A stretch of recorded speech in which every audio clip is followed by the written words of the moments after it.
Because these are true, we have great hope, and we exult in that hope. Now, exult is it's not exalt. Exalt is you kind of raise something up. Exalt's a different word, and we don't really have good English to use the same Greek. But probably a good English word would be jubilation. Jubilation. Have you jubilated about anything lately? You need to get jubilating about what God's done for us.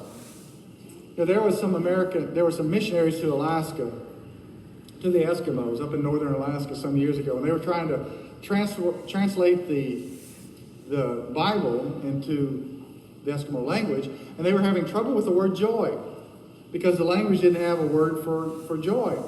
And so they were trying to figure out what word to use, and they were watching the life happen with the Eskimos, and at the end of the day, there would be a time of day that the dogs would come in and be fed.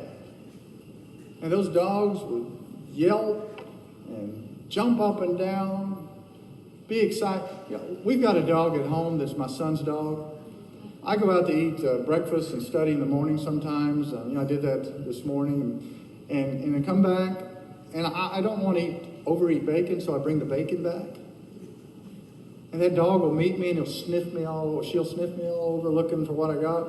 And some days, I'll bring back bacon, I'll drop it to that dog, and the dog will look down at it, come back and say, "Is that the best you can do today?" I'm thinking, bacon? That's the best I can do. It doesn't get any better than bacon. And that face on that dog, I'm thinking, I see that every Sunday. Throw it out there. Here's the word of God. Feast. Is that the best you can do? The gospel's the best I can do. Bacon. God's bacon. It's the best I can do. Well, these Eskimo dogs, whenever they got what they got, they would wag their tails, they would yelp. And so when they wrote their translation, where it says the disciples after the resurrection saw Jesus were full of joy, when the Eskimos read it, it says when the disciples saw Jesus, they wagged their tails. That meant joy to them, and excitement, great hope. And hope for biblical language is not wishful thinking like we have made the word that in our language. That's not what hope means. Hope is a fact that's so established that it gives you direction for life.